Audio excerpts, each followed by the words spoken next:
Olá, pessoal, tudo bem? Sejam mais uma vez muitíssimo bem-vindos. Nosso tema de hoje é a Lei de Execução Penal, que sofreu, sim, várias modificações por meio do pacote anticrime, a Lei 13.964 de 2019.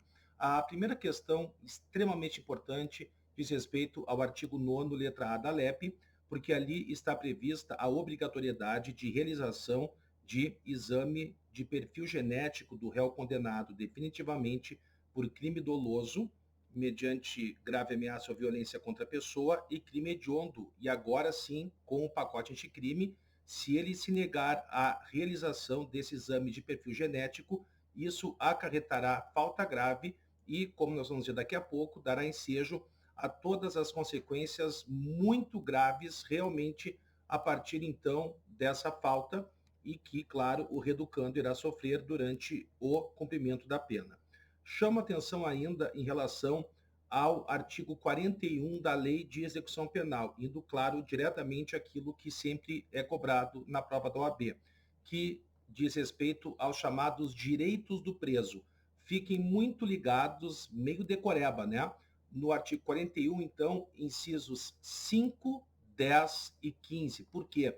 Porque conforme o artigo 41, parágrafo único da LEP, esses três direitos previstos, portanto, nos incisos 5, 10 e 15, poderão ser suspensos por ato motivado do diretor do estabelecimento prisional, certo?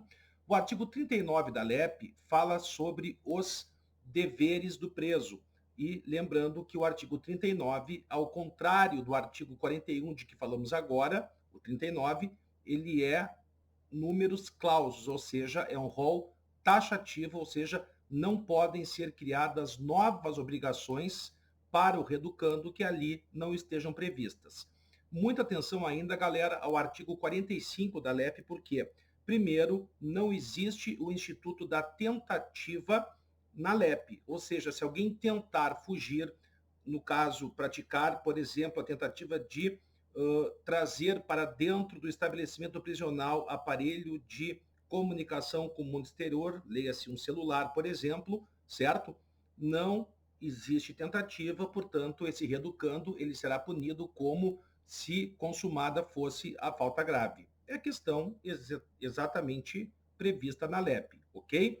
Ainda muito importante no artigo 45, que sempre caem as questões relativas aos seguintes tópicos: no caso de punição àqueles que infringirem as normas, certo? Então, é vedado o uso absolutamente da cela escura, são vedadas as sanções que causem qualquer abalo psíquico ao reeducando e também são vedadas as sanções coletivas. O que é que significa isso? Significa que, ao se punir um reeducando pela prática de falta grave, deverá, como na aplicação da pena. A gente não pode aplicar a pena para todo mundo junto, porque senão nós estaríamos ferindo o princípio da individualização da pena. É a mesma coisa que ocorre na LEP. Então, são vedadas as chamadas sanções coletivas.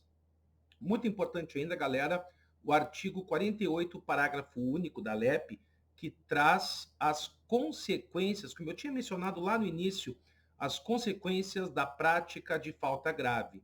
São elas: regressão do regime carcerário, artigo 118, inciso 1, a cassação de saídas temporárias, artigo 125, ainda a perda de até um terço do tempo remido, tanto pelo trabalho como pelo estudo, artigo 127, também da LEP, e ainda a reconversão de penas restritivas de direitos em privativas de liberdade, conforme previsto no artigo 181 da LEP. Então, nós aí podemos perceber, galera, que a prática de falta grave ou de fato definido como crime doloso é o pior que pode acontecer ao reeducando. Por quê?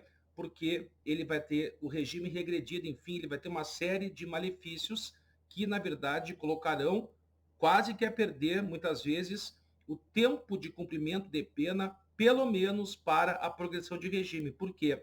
Porque o STJ consolidou o entendimento de que a prática de falta grave, ela faz com que se interrompa, ou seja, retome-se do zero, o que? O prazo para a obtenção da progressão de regime, embora não haja a perda do tempo para a obtenção de livramento condicional do indulto e da comutação da pena, lembrando, né, que a comutação da pena é o chamado indulto parcial, ao invés, portanto, de o réu ir embora, como eu costumo brincar, com a sua cidra e com o seu chocotone, geralmente é no Natal, um indulto, ele tem a sua pena comutada reduzida, ok?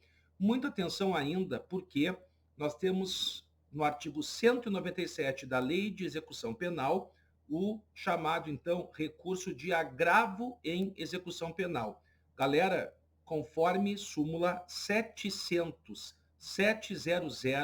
do Supremo Tribunal Federal, então não se preocupem, tudo aquilo que nós sabemos ou devemos saber acerca do agravo em execução penal é exatamente o que se aplica ao recurso em sentido estrito previsto no artigo 581 do Código de Processo Penal. E isso porque exatamente pelo fato de que são recursos, portanto, que têm o mesmo prazo, 5 dias para a interposição, 2 dias para as razões, não possuem efeito suspensivo e existe o chamado OT-liga, porque isso cai muito, está previsto no artigo 589 do Código de Processo Penal, certo? O juízo de retratação. Então, muito cuidado com isso. Chamo, por fim, a atenção de vocês à súmula vinculante número 56 do Supremo Tribunal Federal, que diz exatamente o quê? Se o reeducando, digamos, ele esteja no regime fechado ou semiaberto, mas ele faça jus a uma benesse, a um, digamos, né, benefício, seja ele a progressão de regime para o regime, portanto, mais brando, por exemplo, do fechado para o semiaberto, ou do semiaberto para o fechado, mas digamos que não haja vaga, e isso é absolutamente comum no Brasil. Quem é que vai pagar esse pato, com perdão da expressão? Não é o reeducando. Então, essa súmula diz que quando o reeducando tem direito exatamente a um regime mais brando ou a alguma forma de cumprir a pena de maneira mais branda, mas o Estado não oportuniza vagas, ele vai sim para casa, ou seja, vai cumprir a prisão domiciliar, ok?